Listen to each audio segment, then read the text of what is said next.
math is correct here. I have it at 13 times as a head coach.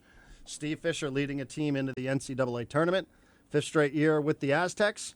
He joins us now on the home of the Aztecs, the mighty 1090. Coach, congratulations.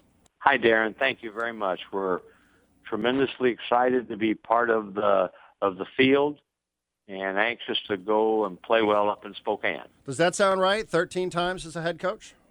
You know what, Darren? I heard you say that. I got no idea. Huh. I don't know. I didn't know it was 13. Well, I wouldn't go home and write. That might be wrong. My math is a little screwy here, coaches. I know we've gone 5 straight here. I do remember that. Well, good. Well, take us to just yesterday. I mean, what is it like as a head coach and somebody, whether it's 13 or whether I'm cheating you one or whether I'm giving you an extra? What is it like as somebody who has done this a lot? What is it like to sit and watch and see your name pop up on that screen?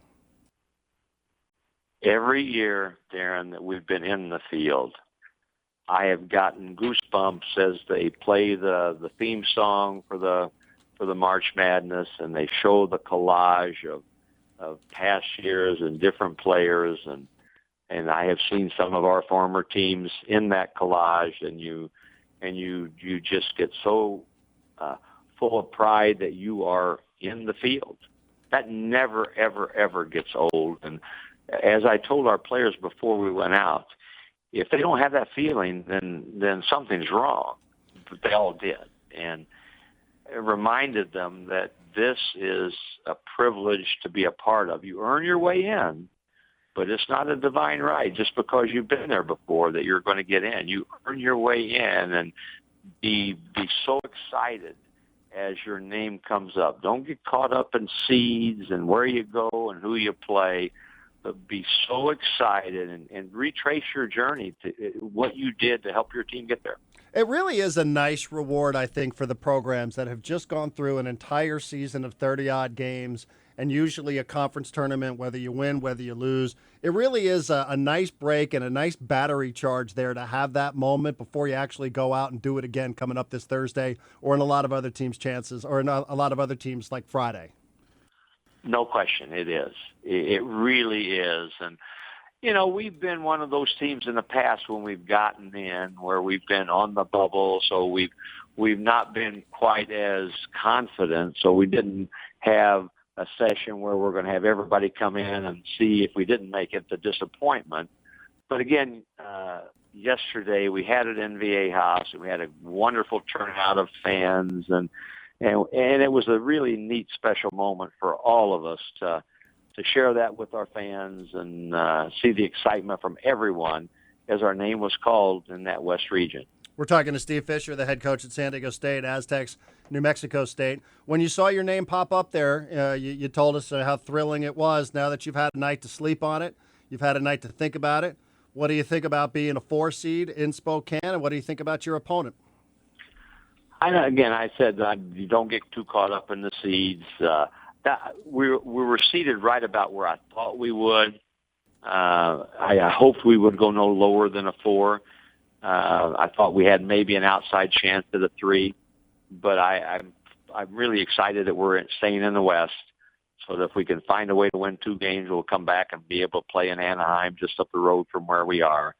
But I also thought of we're playing New Mexico State, Marvin Menzies. I think well documented by now. Marvin was on our first staff at San Diego State. He's a really, really, really dear friend. We're family friends. We went to his wedding. We celebrated as his son was born. And we have remained very close friends where we talk all the time. He texted me within 5 minutes after the selection was up. And he's said what I thought when we talked on the phone. He says, I'm so excited for you and for me, but I wish we weren't playing one another. And that was my feelings, too. We're talking to Steve Fisher, head coach at San Diego State. How does this all work? I mean, you've done this so many times and stuff that nobody really thinks about. Who plans the trip? I mean, who plans all the travel? Who plans the hotel rooms? I mean, how much do you have on your plate that is not what we would think of in terms of X's and O's in basketball, getting except for New Mexico State? And if there's an opponent after that, which we all hope, I mean, how much do you now, as the leader of the program, how much do you have to pay attention to a lot of stuff that's not basketball related? Well, I'm privileged and very fortunate to have Matt Soria on our staff, there's nobody better at doing the little things, making sure that they're pre-planned and organized. So between he and our administration, led by John David Wicker and others, Mike May from the Sports Information Department, I said, give me the routine, and I said, here are some things that are important to me, and I've kind of stayed out of the way, which I think is good. So I'm not worried too much about that. NCAA selects where you're going to stay, but our folks, led by Matt, have been fantastic.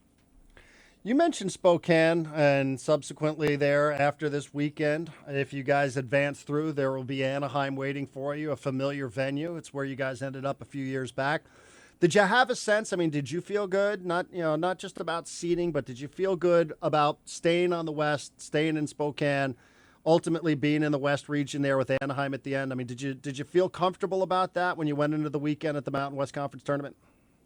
I did, Darren, and I don't know whether I had a right to be, but I felt that what we had done all season long by winning the league outright at 16-2 and only having 3 losses going into the conference tournament, that we were going to get the privilege, we earned the privilege to stay on the West Coast, to be in the West region, which obviously would feed into Anaheim. I didn't know whether we'd be in Spokane. I thought we would probably be in Spokane or San Antonio and staying in the West. But this is what I had hoped for, and this is what I had thought would happen. Do teams politic for that sort of stuff? What you do through Mike May and what he does with all the stats and all the things that he sends to people, and then the conference office also does some of that to promote the league and the teams in the league.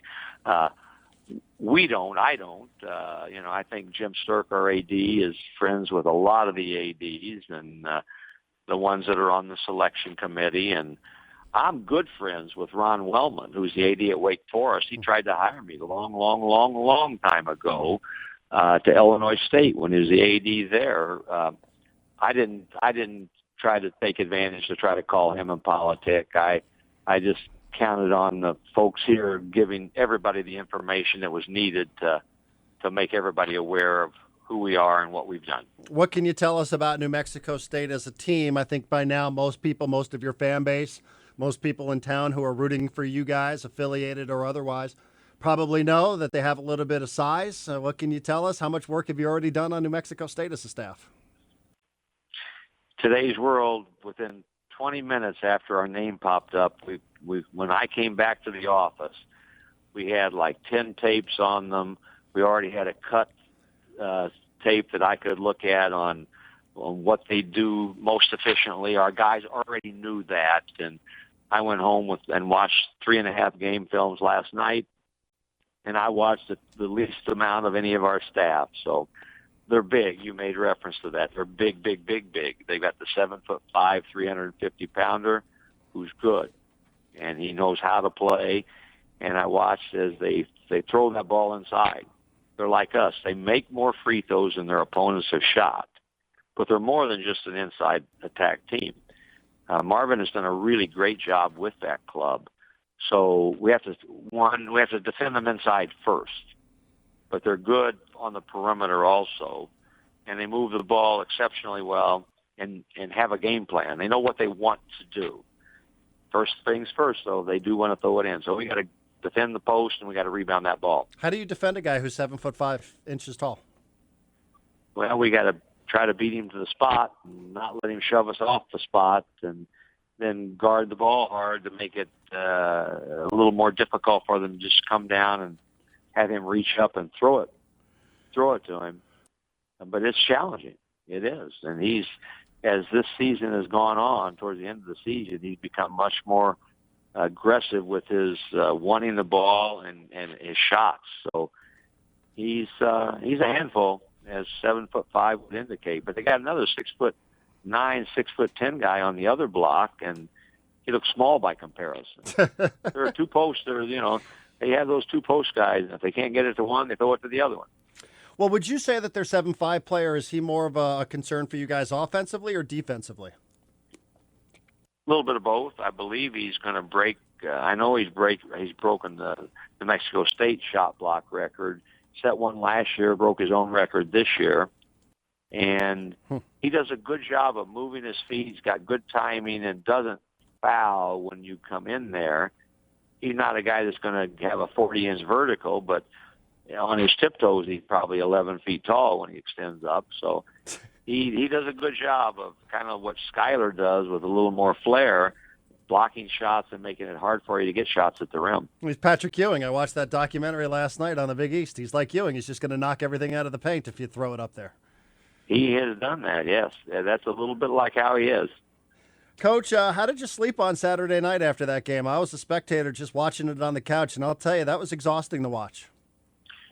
It was. We came home. Our flight was delayed. We left Vegas at about 9:15 and got home. I got to my home in Del Mar at about 11:30, and you know how that is. You don't sleep for a while, even though you've had time to unwind.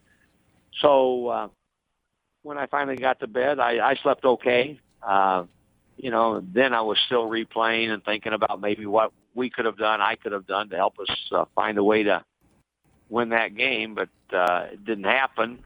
But I woke up with the thought of the excitement of, okay, who are we going to play? Where are we going to go?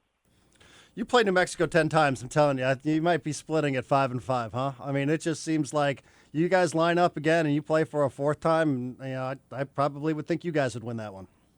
I think that's well put. This game had ebbs and flows, and there were two very good teams going at one another. I thought when we came out in the second half with such great energy and popped them a couple of times and retook the lead. And then when we came from 7 down with about 2.5 to go, 3 to go, and scored 8 straight, climaxed by Dwayne Polee, that tip dunk on a missed shot and a foul to put us a 1-point lead with 1:21 to go, that we were going to find a way to win it. But to New Mexico's credit, came right down and went to their big guy, Barstow, who got an and one to regain the lead, and they hung on to win. I thought that was a bad call, by the way, on Josh Davis, and a lot of people have pointed out the officiating in that game. To your credit, I think it's to your credit. Afterwards, you were asked about it several times, and you chose not to go down that road. Did you have an issue at all with the officiating in the game, or is it just wasted energy to worry about it after the game is done anyhow? I think it is, Darren. I made the statement that I know all three of the guys. I've been around for 15 years now in this league, and so Vern Harris and David Hall and Eric Curry are all veteran officials, and they're good officials.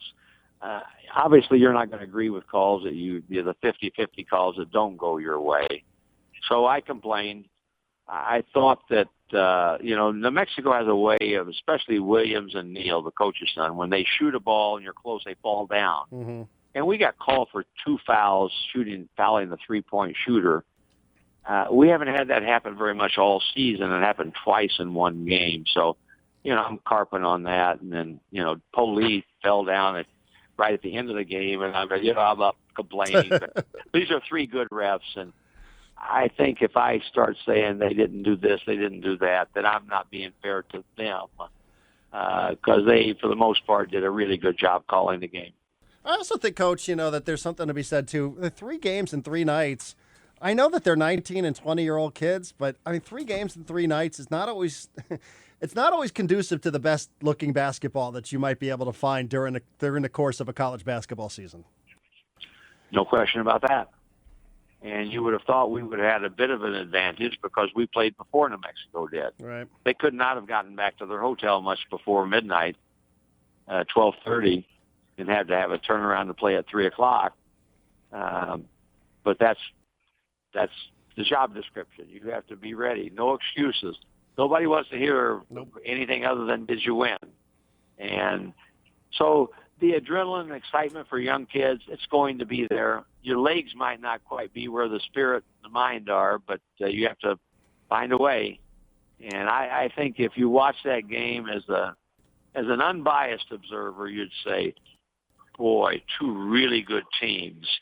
And they played so hard. Mm-hmm. Both of us played as if that was going to be the last game we were going to play. That was the type of energy and effort and competitiveness that I felt in that game. Coach, I have two quickies for you, and then we'll let you get on your way, and we thank you for the time. Just two quickies here on New Mexico State. Just looking through their schedule here, it's noticeable that they played New Mexico twice during the regular season. Any idea why that was? State law. They have to do it. They make them play one another. New Mexico wouldn't do it if they didn't. New Mexico probably wouldn't play them at all at Las Cruces, but they make them do it. Huh. And that's been going on ever since I've been in the West. So, yeah, and they won on each other's court.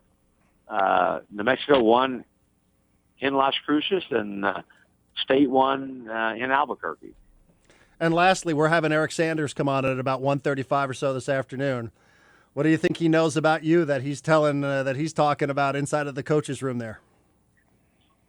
I love Eric Sanders. He was in my first recruiting class, he and Chris Walton, and he epitomizes what you want your players and your student athletes to be. He graduated on time. He was exponentially better as a senior, where he was all conference, than when he was as a freshman, when he played just spot minutes. He has a love affair with San Diego State. We helped him get his first job at Montana. Both Marvin and I both did. Marvin is a loyal guy. He hired him last summer at New Mexico State, and we communicate regularly. He was in San Diego all summer. He worked our basketball camp, and he's an Aztec who will be pulling against the Aztecs, but only for a 40-minute period. And if we win, he'll be on the Aztec bandwagon, and if they win, we'll be on his bandwagon. Well said. Well, we look forward to speaking to him here in a little bit. Coach, really, congratulations. Your genuine emotion and enthusiasm really came through yesterday during the selection show. Thank you very much for the time, and we will be rooting for you and paying attention later on this week when you guys make your way up to Spokane. Okay, Darren, thank you, and thank Marty for being there yesterday and traveling with us to Vegas. You got it. That's Steve Fisher, the head coach at San Diego State.